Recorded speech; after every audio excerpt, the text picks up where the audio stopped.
Hello there, welcome back to another video. My name is Harry from HS Carpentry. In this video we are crafting a solid oak resin table. Now we're not going to call it a river table, although it kind of is, but for this resin table, instead of having the live edge on the inside, we are having the live edge on the outside, and we're having a nice straight slab of resin run through the middle. So the reason for this being is we've got this slab here that you can see we're now cutting down to length. We've had this sat out on the rack for a while. I wanted to make a table out of it, but it's just not big enough for a dining room table, just not wide enough. So that's why we're then extending it using resin to make it kind of a feature, you know, to the piece, and to look as though that's what its purpose is to be there, to look as opposed to look there to extend. So that's what it is. So now, obviously, as all great table builds start off by flattening the slab. As you can see in the picture here, this slab does have quite a bit of cupping to it. So nothing too fancy. You set up a router sled with two dead straight pieces of MDF, nice and level. Everything needs to be perfectly level when you're doing this, and then obviously you can wedge and fix the slab into position, and then get your router ready, and then you can begin flattening. So that's why we just take our time here, wedging the slab up to the optimum height where we're not taking too much off, but we're going to take enough off that we're going to flatten out the entire slab nice and level, and then obviously we can reverse it, giving us our flat base. We can put that straight onto a level bench, and then obviously we're going to end up with a parallel piece to work with. So for flattening the slab off, I'm using my Festool OF 2200 router with this finger pull cutter, believe it or not, is what it is. So the reason why I was using this is because it's got quite a wide cut on it, but also it's beveled at the edges, so I know exactly where I've been at each pass. Obviously, being as though it's not CNC, I'm quite reliant on where I've been, and if I'm taking off a fine unit amount, that gives me a benefit because I can see where it's going to be raised, so I can then track back if I've missed anything, quite clearly see if I've left any grooves there. So yeah, so obviously, as I said, it's just very simple jig. Anyone can make one of these. Nice level station, and then two dead straight boards on each side, running level with each other, and then obviously your sled as it is, and you can just run away with that then. It is quite a time consuming process, but patience is key. Don't go too quickly, but don't go too slowly. You've got to get the speed just right, and then you can just work yourself away. Put some headphones on, put some music on, and then you're good to go really. So especially when you're working with something like this oak here, an incredibly hard wood, so it is important just to take your time. You can see just how little we are actually taking off. At no point are we taking off more than 5 or 6 millimeters in one pass, and we'll never go for the full width of the cutter, because that cutter I think is about 38 millimeters wide. So you know, we don't want to overdo the router. I'm sure it will be more than capable of it, but it's best just to take your time with something like this. We don't want to start tearing out right before we've even flattened off the rest of the slab, or you know, when we're first starting with the project. So yeah, take your time, nice and easy, and you can't go wrong.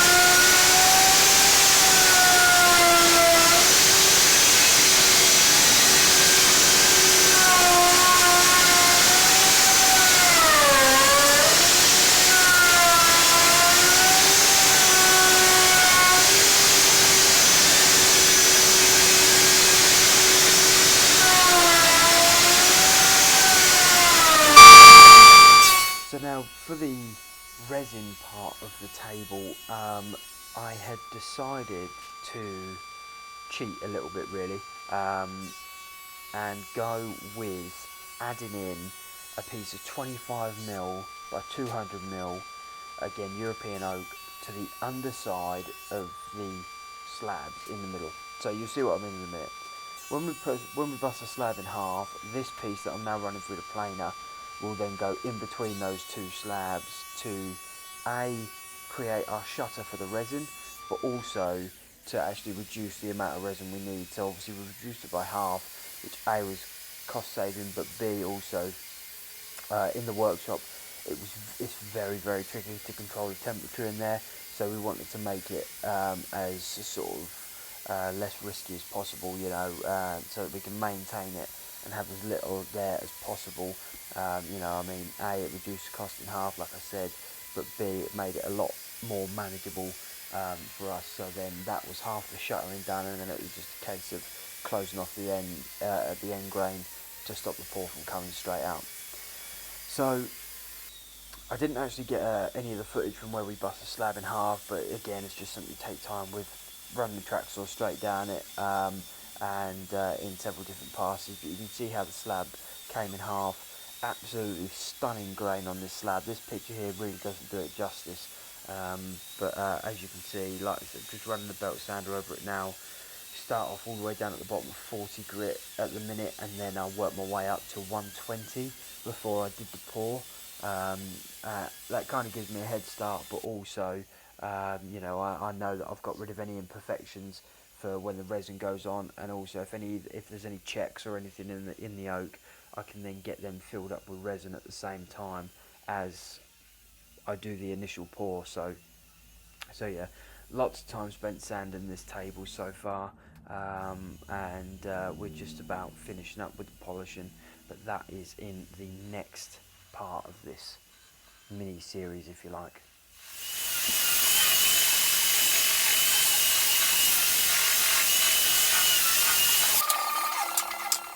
Alright, so a quick break from the sanding now, and now's the time that we're going to join our centrepiece to both ends of the slab.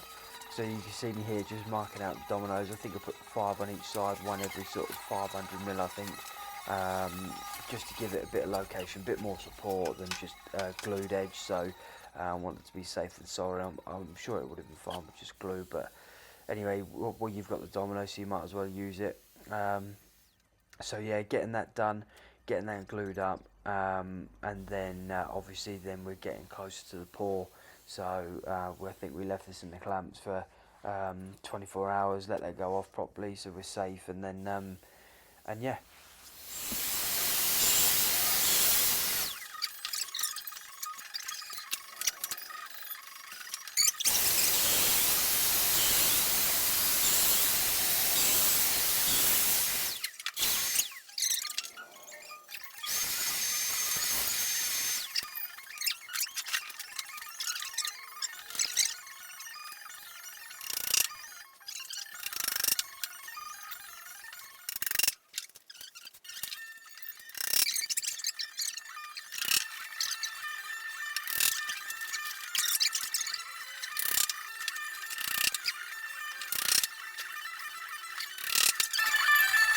This part's obviously quite a critical part of the build, because we spent all that time flattening off the slab as it was in one piece. Then we went and obviously cut the slab in half to then extend it with our centrepiece here.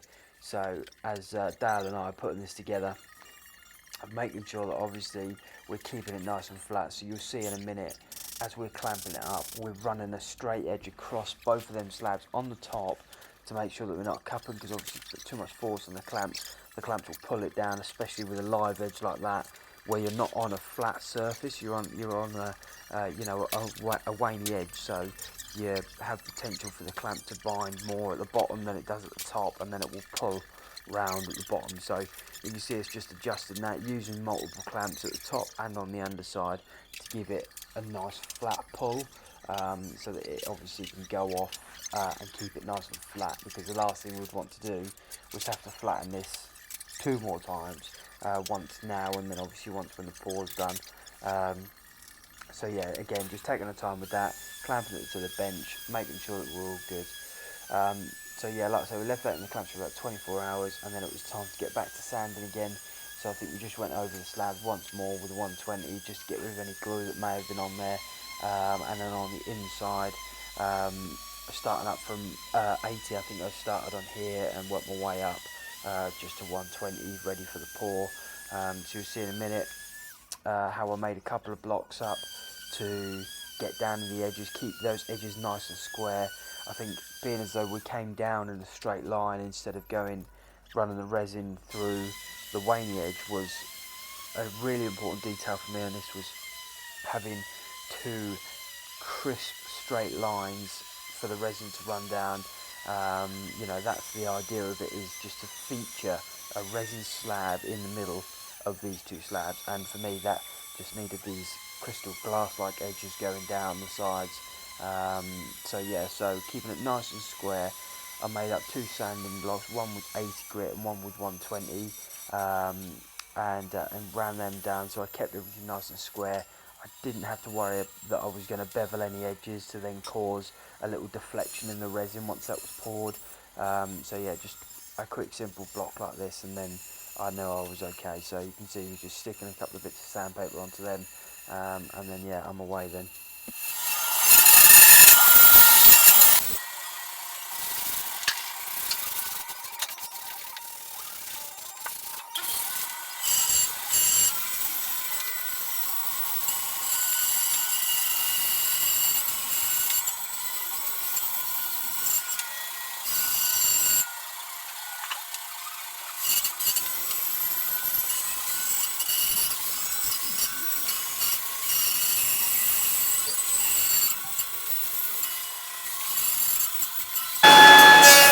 So like I say, there was lots and lots of time and effort put into sanding this piece, and there's still quite a way to go yet. But yeah, like I say, just plenty of time with this square edge block to keep those crisp line edges. But you'll see in a minute just how beautiful this grain is on this slab. Really, really happy with my choice of slab for this one. And I think it's just, you know, when we get the light oak stain on that and bring that back up with the wax, that's just going to pop and really, really go with the black transparent resin that we're going to be pouring into it.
So here's the first full look at how the table's going to look. Obviously before the pour, we still got to make this final cut on the end here.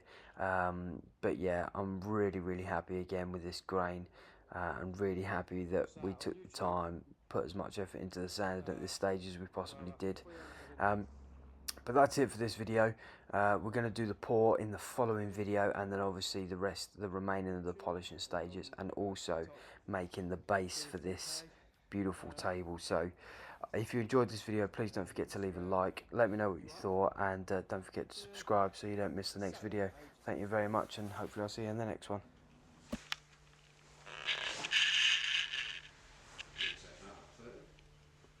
You what? Get myself out of that photo. Yeah. And then Instagram, we're at about 2,000 or just under.